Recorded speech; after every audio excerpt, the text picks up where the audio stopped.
Hi, and welcome to Take Every Thought Captive, our weekly look at the Catholic intellectual tradition and an exploration of the authors, books, and topics that have shaped Catholic thinking for 2,000 years. My name is Jason Gale, and I'm joined this week by Dr. Benjamin Smith, our lecturer in philosophy. And today our topic is going to be the problem of knowledge.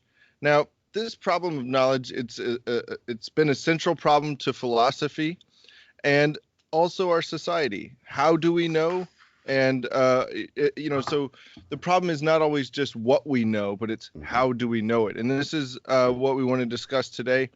And this topic is also coming from one of our upcoming courses that Dr. Smith is going to be rolling out, which is called epistemology, which is the field of philosophy that investigates knowledge and really looks into the central questions of what is knowledge and how do we know it? How do we attain it?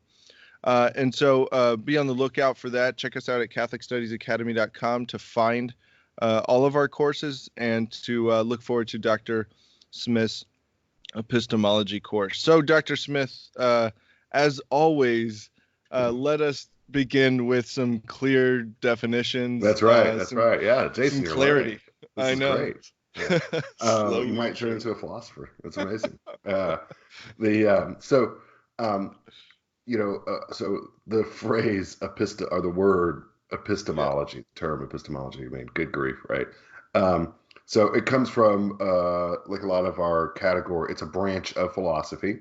Mm-hmm. Epistemology comes from the terms episteme and logia. So it's a study of episteme, which is a kind of, is usually translated as knowledge. Okay. So when we're studying epistemology, we're studying knowledge itself. It's the philosophical investigation of knowledge. Now you might think, well, okay, is that really necessary?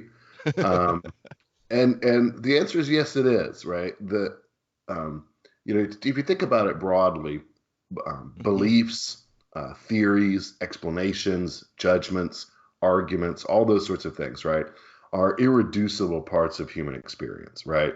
Mm-hmm. If you even try to argue that that's not the case, you're demonstrating that it is, right?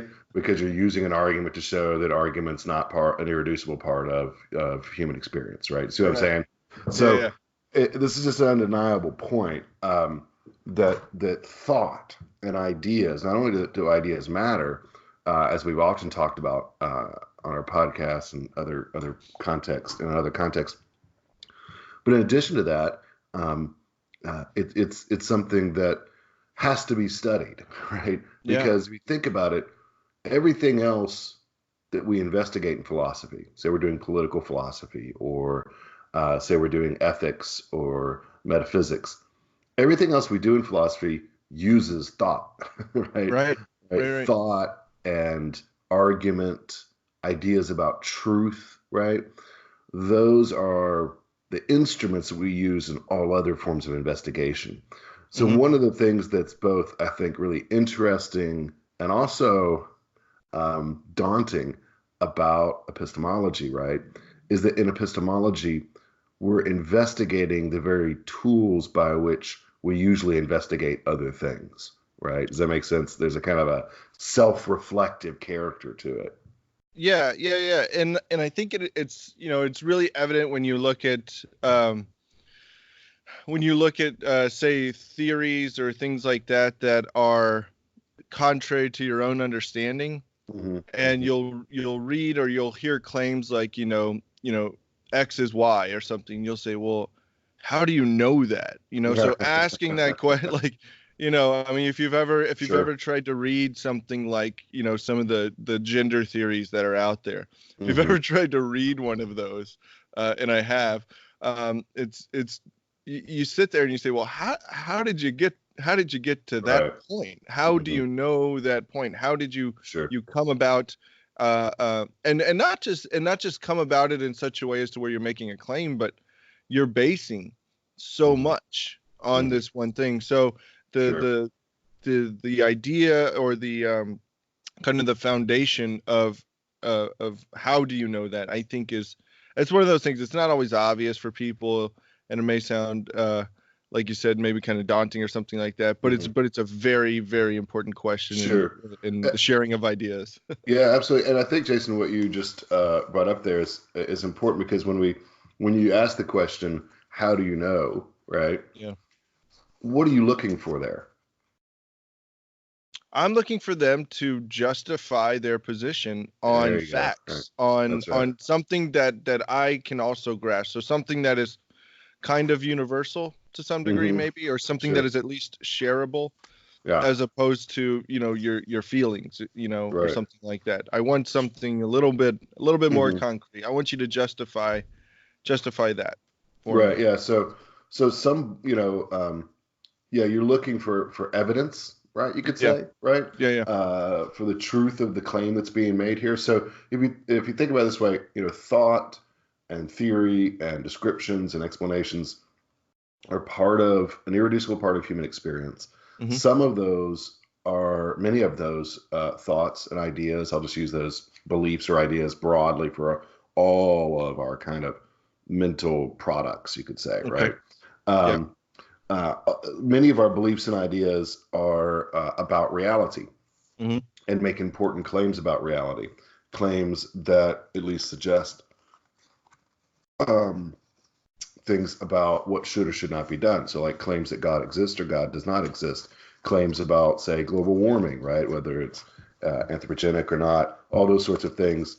Um, those are claims about reality that are made all the time. Claims that that somebody is a certain sex and should be or gender and should be treated in that way, right? Those are claims about Yeah. reality, right? Um, so when you're making a claim about reality, it's important because it has at least some implications about how we ought to think, speak, relate, how we ought to act. And so then it becomes important to say, okay, well, what are the best claims, right, Yeah. about reality, right? And the best claims are the ones that are most likely to be true, the ones that are most likely to bring out the way things really are, okay? And so this is where I think a lot of epistemological questions, a lot of epistemological ideas and work has been done. Hmm. So we would generally agree that a true belief is better than a false belief. Correct. Okay, good. All I'm right. with you so far. All right. So, um, um, but we don't want to say, right, that true belief is sufficient for knowledge. So when we're talking about different ways of describing reality, Hmm. claims about reality, true claims are better, but the best claims, right, are what we designate as knowledge, Right. right? And when we designate something as knowledge, right, we're saying something about it being the best kind of belief, right? Hmm. The most accurate, or maybe certain, or something like that.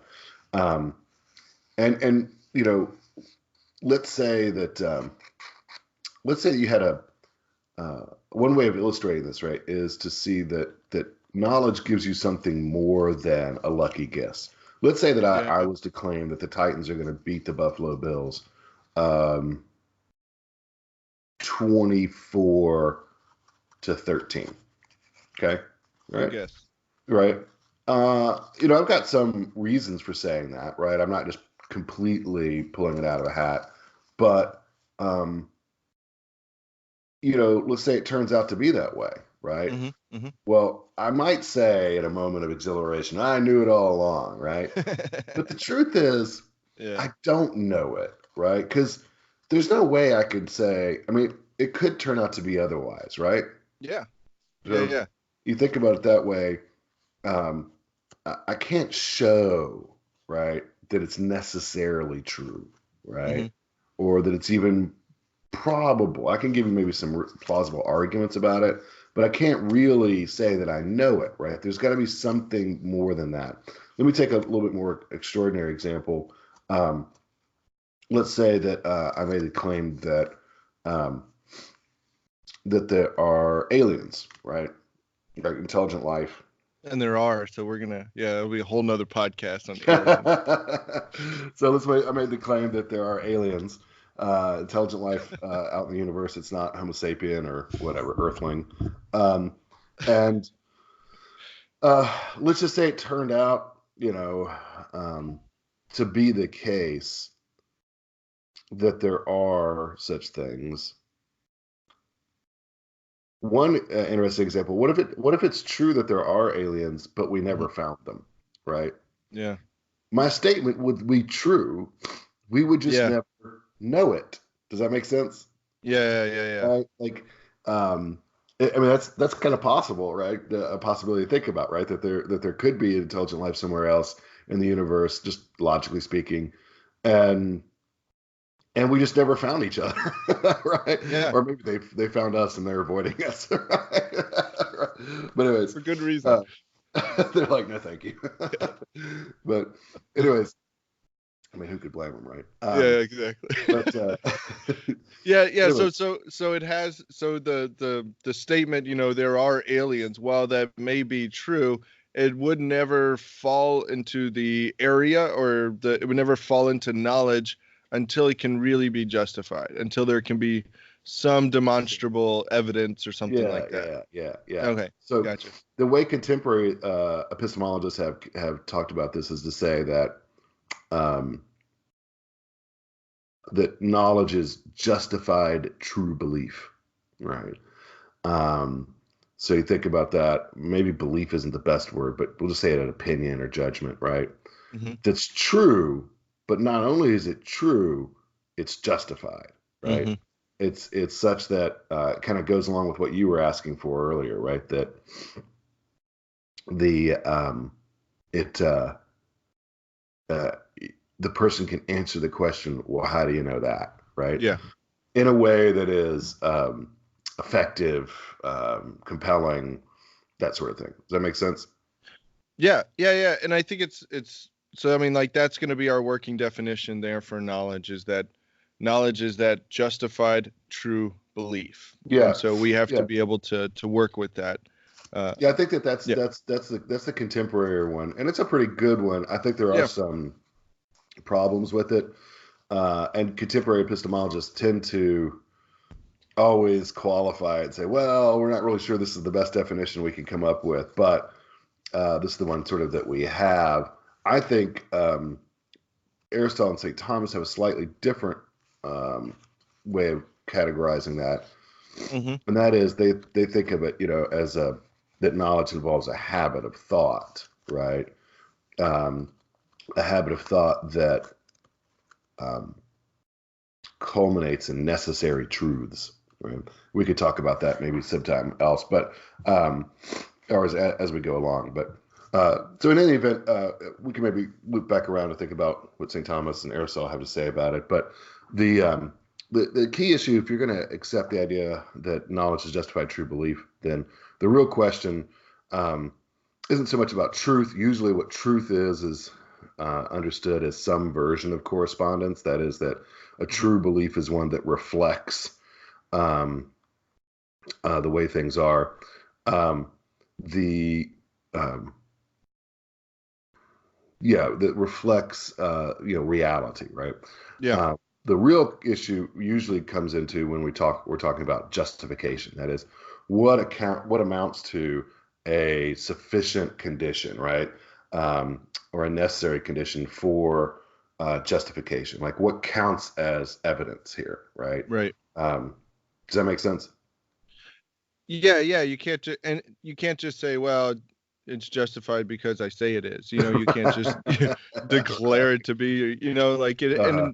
And going with it also has to be true. So it has to be in accord with reality, and you have to justify your statement about it as being in accord with reality. So I mean, it brings up, I mean, we're talking about a lot of different things here that Sure. that go into, what true knowledge is, but again, it's important, and when you're talking with somebody and you're trying to get to a conclusion, you're trying to get to some resolution or something like that, you want those elements to be there. Truth, you want it to be in accord with reality, not with some fictional or some uh, kind of just alternative version Mm-hmm. of reality that doesn't really exist outside of the person's head. You want it to be really in accord with reality, and you want it to be defendable. You want it to be Sure. explainable. Hmm. You want to be able to share it with others in that way. And so, yeah, so I mean, like when you get down to it, it sounds like a simple question, or even, I think for people when they think about philosophy, epistemology can kind of seem like, well, do we really need to ask that? I mean, yeah, we're talking about knowledge already. Why do we need to talk about how did we get it? We already Yeah, have it, that's what I think. So, because we use it all the time, right? Yeah. That's one of the reasons we need to think about it, right? That is, if you don't, because when you start talking about it this way, then you're starting to talk about, well, what's your criteria for knowing Yeah. that something is true, right? Yeah. What's your Exactly. criteria for determining that this counts as true and this other does not, right? Right. And so if you have the wrong criteria, right, then you very well are going to be on the wrong path, right, in Right. terms Right. Right. of determining something is and what is true. Yeah, and we have to be able to uh, help bring reason into all of these, into an unreasonable world. I mean, that's part of the part of what I think it means to be a Christian today, is to bring this into the world and into our discussions, where we can, not just defend things based on divine revelation, or something like that, but to bring a reasonable approach to something and say, well, hang on, like, let's look at the criteria here, for why you're saying that, because that'll go a long way. I think it will. Sure. Yeah. Yeah. Yeah. So that's helpful to think about. Um, one of the issues then that needs to be considered, right, then is the different forms of justification, right? That is, Yeah. how do we go about justifying a belief? Probably one of the most common ways of thinking about this is what has been called foundationalism, right? Okay. And foundationalism is the view that there are certain things that are known. Um, there are certain things that are known necessarily, indubitably in themselves, right? Yeah. And that all other beliefs are known in virtue of being based on or derived from those indubitable beliefs. Okay, All right. do you follow me? Yeah, getting there. Yeah. So kind of think about it as a pyramid, right? Okay. So you have the large, heavy foundation stones, right, at the base of the pyramid, and all of the other stones stand on them. Uh, Ideally, in the metaphor, those foundation stones would almost stand on themselves, right? Okay. Got it. Now that metaphor has got problems because we know that real pyramids, the foundation stones stand on other stones, right? They stand on the ground, right? All Yeah. that sort of thing. You know what I mean? Um, but that's the basic idea, and I think there's some truth to this approach. If you Hmm. think about foundationalism, the idea of derivation, right, is a good one. So if I'm thinking like, okay, well, how do I determine which truths are which beliefs are true and which are not? A good way is to say, well, this belief, a given belief, follows necessarily from other beliefs that I know are true. Does that Right. make sense? So Yeah. Yeah. uh, Syllogisms and things like that, that's right. where, Yeah, beautiful deductive reasoning, right? yeah. In a way, I think there's that idea of derivation of one truth from another truth logically, right? Yeah. Is really great. Um, the problem comes in with the foundations side of it, right? And this is where you sort of say, okay, well, let's talk about this indubitable part, Yeah. right? Yeah. Like, what is this indubitable part? Again, I think there's a grain of truth to this, but at least in the modern period, the idea was that the part that's indubitable is something that is a priori known by reason. Now, Hmm. what do we mean by Yeah. a What does priori? that mean? Right? Yeah. So it's something that is um, you can know without having to point to any definite experience. You can know just on the basis of the content of the ideas. Okay. So I can say, without sort of showing you each and every instance, I can say that no triangle, right, is a rectangle. Right? If you Right. understand what a triangle is, it necessarily follows that not a single triangle could possibly be a rectangle. Does that Right. make sense? Yeah. Yeah. Those sorts of things, right? Now, probably maybe our listeners are familiar with the philosopher Rene Descartes, right? Rene Descartes, famous, infamous, however you want to put it, right? We're saying, well, the one thing that I really can't doubt is my own existence, right? Yeah. So I think, therefore I am, right? Is his claim there, and certainly there's something to that claim. I mean, I kind of think Descartes kind of got a point. I don't think it's as good as he thinks, of course. But what's interesting here, I think, an important this would be a version of foundationalism that's called rationalism, right? Mm-hmm. That Mm-hmm. reason on its own, right, Yeah. is sufficient to kind of almost generate its own set of indubitable truths and then deduce all other truths from it, right? Now, there's some large scale problems with this. Yes. One of them is that it presupposes that the rules of logic are mapped onto the way reality is. Mm. And so it might be the case that logically speaking, triangles and squares, are mutually exclusive. It doesn't, to apply that to reality, though, involves the assumption, right, that reality is logical, right? Right. Now, I believe it is. Okay, let me just be clear. Okay, but that's an important claim, right? I mean, it might, some philosophers will claim that actually reality is fundamentally irrational, right? Mm-hmm. Mm-hmm. Some theories about contemporary physics would involve the idea that that the universe is ultimately non-logical as well. Um, Right. in which that generates its own self-defeating problem, but we'll set that aside for now.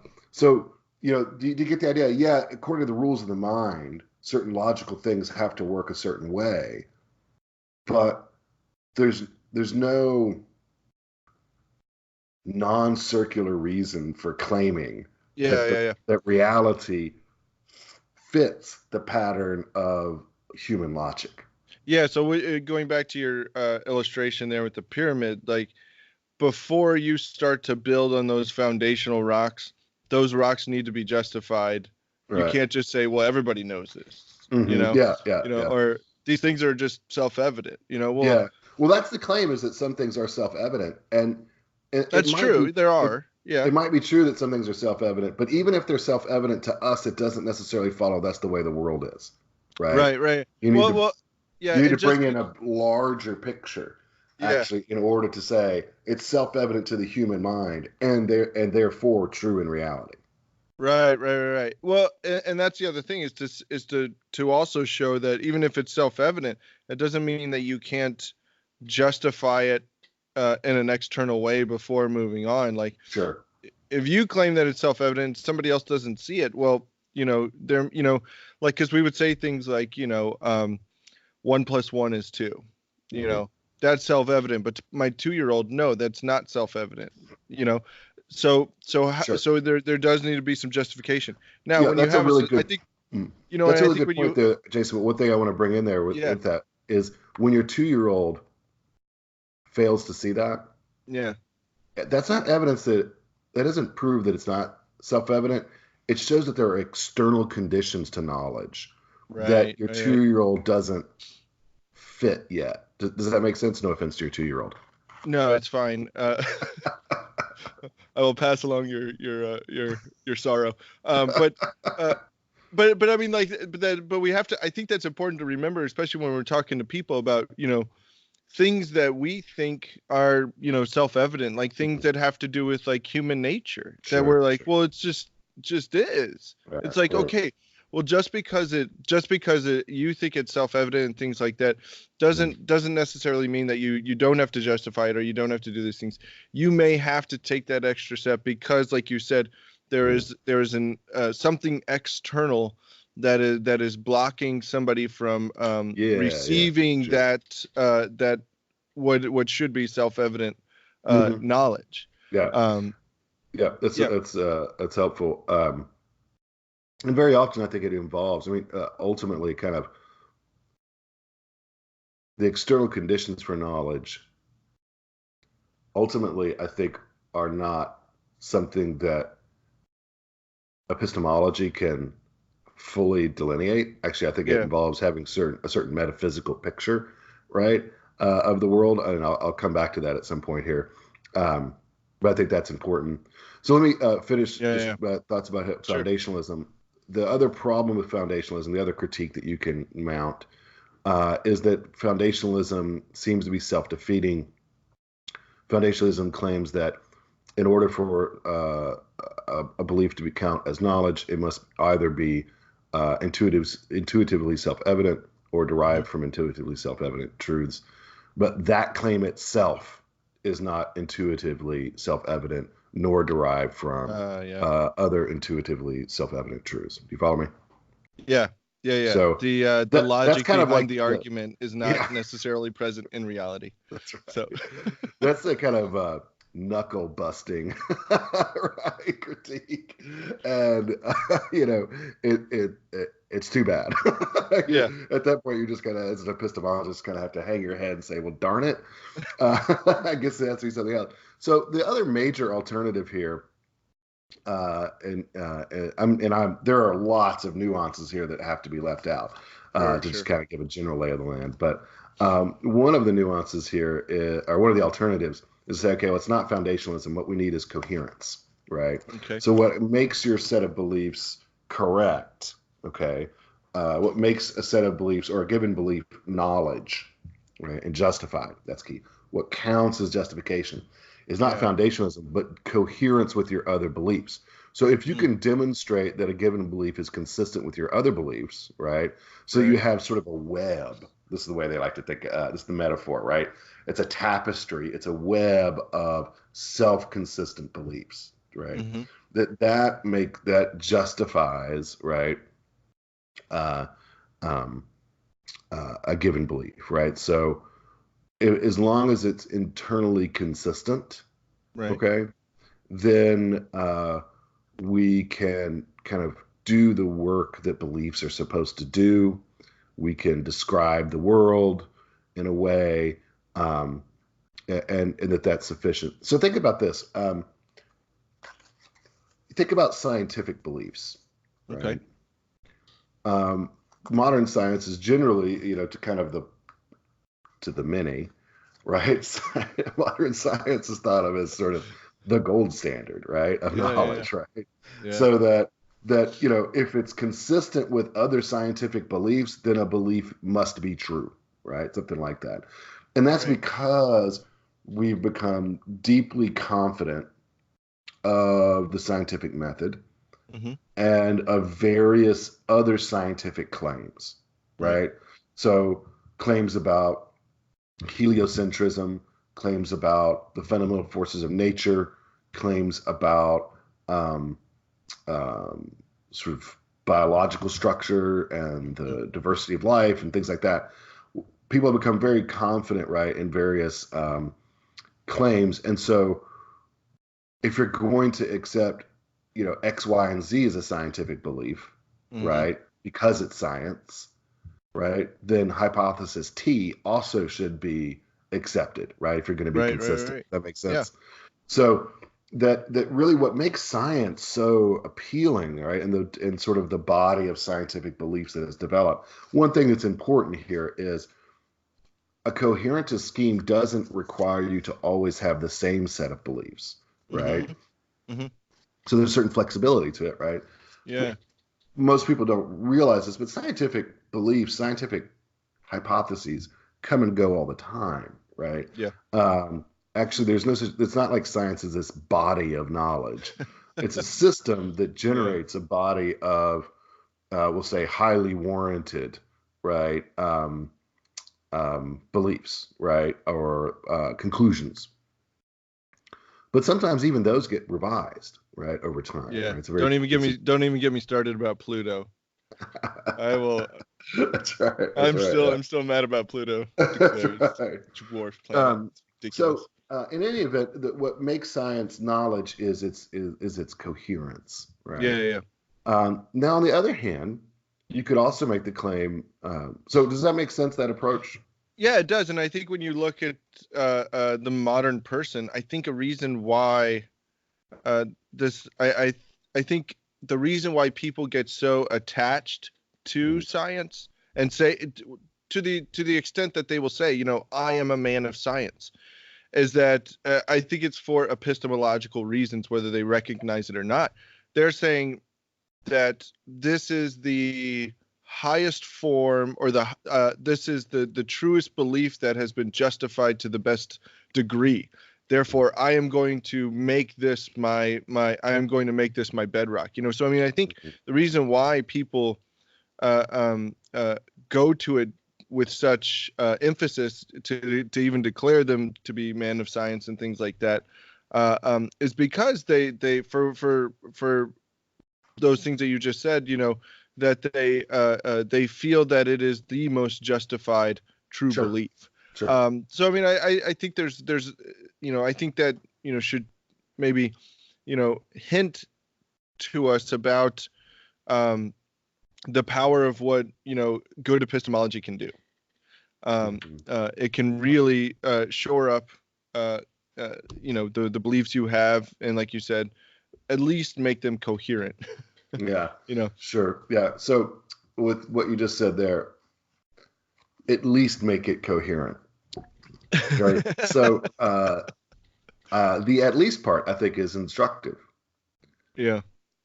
I would say that, I do say that coherence is a necessary condition, but not sufficient. But not sufficient. Yeah. So think about it this way. You could come up with a system of Hindu philosophy combined with magic that could be internally coherent, right, and could explain all the phenomena around you, the various things that you experience. It could offer consistent explanations that sort of were sufficient to the data. And so I would still say it's false. Yeah. Let me give you another example. Marxism's kind of internally coherent, right? Yeah. As a sort of political philosophy. I mean, if I want to, right, I could give you an hour-long lecture on Marxism that would probably stymie, your usual objections. Okay. And it's because it has a certain internal coherence, right? Sure. Once you learn those ideas, once you learn those theories, how they connect to one another, and the ways in which they help to explain various social phenomena, then there really is a kind of compelling force to it. It also turns out to be the case that Marxism is false, right? Yeah. But even though it's coherent. Yeah. Another good example. I even heard a Catholic philosopher give kudos to a philosopher named Peter Singer, who has some very extreme views with regards to abortion and infanticide. Wretched man. Right. Yeah. And he advocates for like killing a child, up until I think about 5 or something like that, and that it's completely okay to also do away with old people as well, as soon as they become a burden on society and things like that. And we should just kill them. And his own mother got sick, and he actually had to care for her.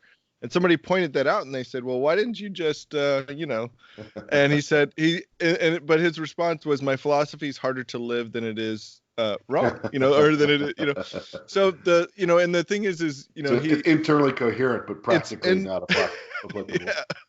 Yeah, internally coherent, but horribly wrong. Horribly wrong. So the internal coherence is not sufficient justification. The arguments of foundationalism is not Mm. sufficiently justification. So where else can we go then, Dr. Smith? So there are a couple of alternatives here. One possibility to go with is to go with the idea that um, that really knowledge is an ethical matter rather than a matter of attaining metaphysical truth. Okay. And so some people consider it normative. That is, there's such a thing as thinking poorly and thinking well. There's a way of thinking responsibly or thinking irresponsibly, right? That sort of thing, right?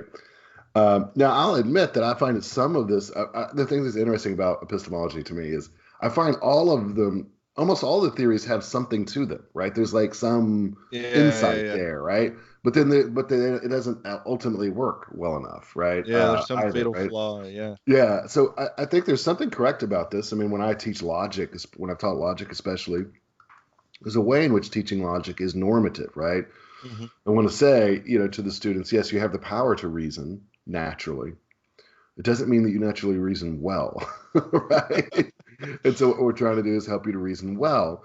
And so, we can talk about thoughts that are ill-formed, right? It just drives me crazy the degree to which people will form extremely strong opinions on the basis of almost no research or consideration or analysis, right? They just read, here's some, they'll even just see like a sentence, right, in a news story, right, and conclude that so and so is an evil person. You're like, wait a second, like, how did you get there? Yeah, right. Like, would you want to be like evaluated? Would it be accurate to evaluate you on one sentence, right? Yeah. Probably not, right? So I think there is something here that's important, right? That is that there is a way in which responsibility. There's a kind of a moral side to thinking, right? An ethical side, or even just think about it as a craft, right? You can craft thought well, just like you can, craft a sentence or something. That's right. Yeah, exactly. Right. Or say you can be an effective plumber or not, right? Or you can be somebody who installs tile well or poorly. Similarly, you can think about thought as a craft as well. So I think there is something correct about this. But of course, there's still problems. And one of the problems here is, okay, but how do you know what counts as good thought and bad thought? Yeah. And that's going to get you right back in an issue where you got to talk about truth, human nature, right? Because if I was to start explaining that, I would say something about, well, you have human nature, and human nature includes the intellectual power. Intellectual power is ordered to truth. So good thought is thought that gets you closer to truth. But then all of that is like, I'm trying to, again, describe reality, right? So the ethical analysis of thought itself presupposes, right, a certain view of reality. Right. Which requires justification. That works either. Now you might say, well, darn it, what does work, Dr. Smith? And this is one where I'm not going to give you an easy answer on this one. Yeah, this is the most frustrating podcast ever. Good. I want to sort of point out a couple of things. Then maybe in our next podcast, we'll talk about what I think is the alternative. Yeah. Okay. So that sounds good. Your frustration will be relieved at some point here, right? Hang in there. Just not now. I think that this is what is sometimes called, Jason, a cliffhanger, but it's like a philosophical cliffhanger. Which is like the least exciting thing in the world. You're so wrong. There's nothing more exciting than a philosophical cliffhanger. Are you kidding me? Anyway, so all of this, like, man, all these theories that keep seeming to fail. Well, this, of course, gives rise to two important or several important responses. One of which, of course, is skepticism. Right. Now, skepticism is not, contrary to what's sometimes thought, skepticism is not an exclusively modern phenomenon. It is a minority report in the ancient world, but there were ancient skeptics, interestingly enough, right? One of my favorites is Sextus Empiricus, and I use him to torment students in Introduction to Philosophy often because his arguments are so clever, and it really drives the students crazy, but like in a good way, you know. So anyways, so there is a tradition of skepticism going back a long ways, but certainly it came into more prominence in the modern period. Interestingly, Rene Descartes was not a skeptic. He's the opposite, right? Actually, he's a rationalist. He used skeptical arguments to try to justify rationalism. The problem is that a lot of his skeptical arguments seem persuasive to his colleagues, whereas his rationalistic defenses did not, right? So Descartes himself wasn't a skeptic, but a lot of modern thinkers brought up theories that seem to indicate some kind of skepticism. And I'll just briefly say what skepticism is, make one critical remark and then move on. But skepticism is generally the view that we don't have knowledge. Like, we don't know anything. Well, and real quick, Dr. Smith, to point that against rationalism then would be just the overconfidence in the human ability to know, and then skepticism is the kind of the opposite of that, of we can't know anything. So so even within the domain of epistemology, rationalism is you can even put a little more fine point on it, that reason unto itself is necessary and sufficient for generating knowledge. Without recourse certainly to tradition or to revelation. It's the measure. It is the measure. Yeah. Or even though, interestingly, experience, right? So it's an a priori kind of approach, right? There were other philosophers in the modern period who were empiricists, but both end up kind of running in this direction that it doesn't seem like we can really justify knowledge. And so one reaction is skepticism, saying, well, we don't know anything, right? Usually forms of skepticism like that, sweeping universal skeptical claims. Now, I'm not just about a skeptical attitude, right? But frankly, I think a skeptical attitude is not a bad thing to have in a lot of instances. But especially when someone's trying to sell you something. I don't need that vacuum cleaner, sir. Yeah, I'm thinking more of like ministry programs or educational. This is the educational method that's going to cure everything now. The silver bullet, silver bullet. Probably not. Anyways, but a problem when you look at sort of skepticism in this sort of large kind of sweeping universal skepticism is that very often ends up being self-defeating or contradictory, right? It undermines itself. Another theory that's grown up from that is idealism. And so again, this is very complex, and so I'm just going to state it briefly. Idealism is the view growing out of Immanuel Kant, who's a critical idealist. Later on, that developed into absolute idealism. Very few people are absolute idealists anymore, although there are a few. You can find them in philosophy conferences. But this is the view that experience is shaped by the human mind, so that we don't know reality as it is in itself, but that we can know our own experience, right? Right. And that probably should sound kind of contemporary, right? It does, Well, I don't know the thing in itself, but I'd sure know my experience. And that's because my experience is shaped by my own mind. Now, Kant did not think of this in a radically subjective way because he thought there were common features, right, to the human mind, so that there's a shared human world of experience that we can know and understand, right? Of course, later that kind of confidence in shared structures of the human mind gets sort of subverted. Where we are today, right, in our contemporary theories, really, I think there's two that are predominant. One is postmodernism, and the other is scientism, right? I talk some in the Introduction to Philosophy course about these, but postmodernism is the view, right, that all knowledge claims are socially constructed and therefore historically or contingently true. So Right. it's true within this society, right? Yeah. All things are made of atoms, and all physical things are made of atoms, blah blah blah, right? Protons and electrons. It's not true in Egyptian society. It's not true in other, that kind of thing, right? Yeah. Because knowledge is a social construct. Right. That is, it's sociological in nature. Right. Society determines it. So you've probably heard this kind of thing, right? Oh yeah.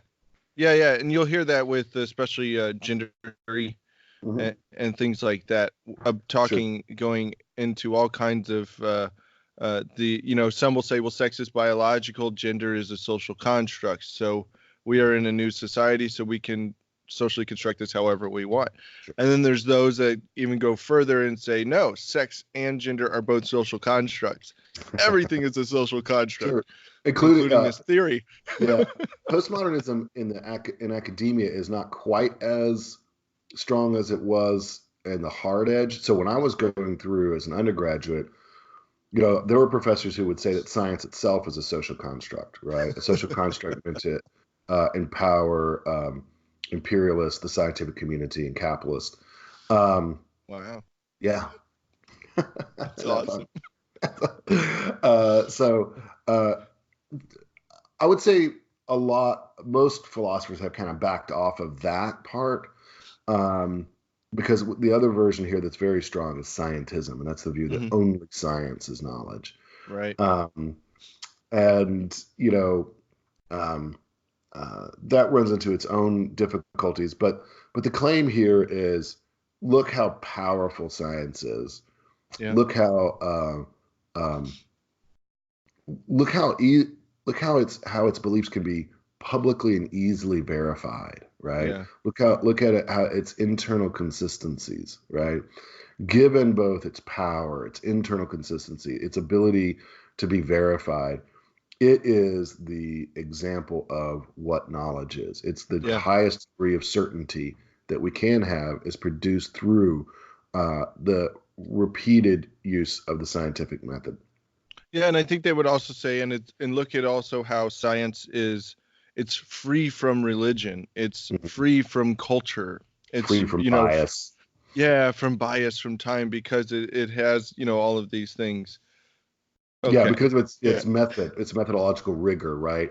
Yeah, and it's unbiased forms of verification, right? I think that's really just so. Of course, there's a good bit to be said for modern science. Let me say that. Yeah, it is compelling. I really do like the kind of scientific method and its broad general structures in terms of the formation of a hypothesis that is testable in a way. I think that our ability to test is broader than what science does. Yeah. But nevertheless, scientism is itself clearly has its own problems. Both scientism and postmodernism ultimately are self-defeating. So just quickly, this, if you want the brass knuckles value of what we've been talking about here, right? Postmodernism is self-defeating because if postmodernism is true, then postmodernism is itself a social construct, and therefore not really true about reality. Right. About the thing in itself. It's just true for decadent 21st century academic Americans. That's it, right? So if you live in New York City, okay, maybe you don't know what the thing is itself, but you live down here in good old Tennessee, we don't have any of those kind of problems, right? We got our own problems, but not that. That's right. We have a whole different set. But did you see the point, right? The point is, that's just a problem for 21st century Americans. It's not a problem for Hindus, for people who live in China, for 13th century Catholic culture, right? It's just a problem for 21st century Americans, right? Yeah, maybe Europeans. So that's a problem, a deep problem, right, for postmodernism. In addition to that, scientism is also self-defeating because there is no scientific evidence that science and science alone, right, is knowledge, right? Right. So it ends up being self-defeating because it doesn't meet its own criteria, right? You can't prove that science and science alone is knowledge, right? Yeah, you can't do a scientific experiment to prove Right. that the scientific experiment, Yeah. or the scientific method is the only way to knowledge. Yeah, that's right. Yeah. In addition to that, science presupposes certain truths, Hmm. important truths that I think are in fact correct, right? But it presupposes them methodologically. So, for example, the reliability of observation. Well, Right. that's a big philosophical claim, right? In the history of epistemology. And so, from that perspective, like any scientific case that was to be made for the veracity of science would presuppose something it couldn't prove, Right. namely the Right. reliability of observation. You got me? Right. And so Yeah. Yeah. That your senses are telling you the truth. that's right. Yeah. And so if you were to use a scientific argument, right, to prove that, it would be presupposing the very thing it was trying to prove, right? Yeah. Yeah. Yeah. That's what would be begging the question. So we could go on with that, but those are some obvious problems there with scientism. I know we need to wrap up here. It's gone long, but it's a complex topic. Just Hmm. kind of two final kind of thoughts here. One, so where do things stand? I find that most people are kind of a mix of postmodernism and scientism, an irrational, Yep. Yeah. Yeah. incoherent mix, right? But the way we structure this, I think, is we use kind of a Kantian dichotomy when we're trying to talk about facts, experience, the way Hmm. things happen, right? Science rules, right? Hmm. Along with math. The combination of science and math that tells us everything we need to do, when we're speaking categorically, when we're speaking descriptively, right, Hmm. about what happens. As soon as we pivot to meaning, purpose, value, those sorts of things, definition, understanding, okay, not just what happens or will happen, right? Yeah. Then we go postmodern, right? Yeah. So this is Yeah. Yeah. this is how we can have our current discussion about gender, right? Is we can say, well, yeah, if you want to describe the person's body, okay, right, Yeah. sure, give me a biological scientific account. Has nothing to do with the gender of the person, Right. Right. right? Right. Because gender is about the understanding of the facts, right? Yeah. Yeah. Yeah. Definition and meaning, and that is wholly subjective, right? Right. So yeah, it's objectively true that you have all the you have male sex organs or whatever. It doesn't necessarily follow that the meaning of those male sex organs is that you are a man. Right. Yeah. And I'm glad you said that, because I was gonna say something very similar, that we're this weird mix of both. Because the other thing I've seen is, well, I trust in science. I can't really find truth anywhere else. So who better to develop social constructs than the scientists? Ugh. You know, which then goes back to, well, what are the limits to science? Which nobody seems to care about that question.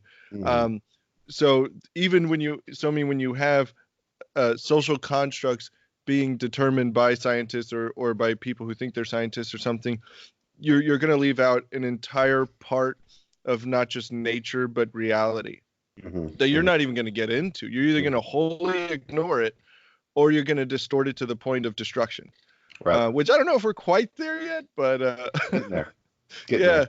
yeah, You yeah, know, get there. I, But I think it's funny when you start to bring it out this way, talking about this sort of social engineering through scientific methodology. Um, yeah, you know, obviously, I mean, I just read 1984, just read Brave New World. I feel like there are books that I have read that have inoculated me from this stuff that just people don't read anymore, right? Like, oh man, just read some books, please. Read yeah, Frankenstein, right? Just yeah. like it's not isn't that to some crazily conservative Christian view or something, right? Just read some books. Anyways, It's a great ending here for our but podcast. I think that yeah, this shows you how these kinds of things actually matter, though, right? Yeah, Because yeah, yeah. that's where we Yep. are, right? Is in this kind of incoherent way of thought Yeah. and theory, and in a completely incoherent view, and really a dangerous view about the efficacy of science and social engineering. So I want to just wrap up here with saying then that we're in a bad spot epistemologically. This shows how important epistemology and philosophical ideas are. There is, I think, a way through this, right? And I do think there's a better answer. But one of the keys here is going back to what we started with, and that is the claim that knowledge has justified true belief. That's really an insufficient, I think, account. I think what you have to bring in are other accounts, a broader picture of reality. In a very similar way, I don't think that ethics stands on its own. I think ethics, a really persuasive and coherent ethical theory, presupposes a certain metaphysics, presupposes a certain picture of reality. And I think the same about epistemology, right? That is, you have to have the right worldview, the right world picture in order to make any sense of either ethics or epistemology. Very good, Dr.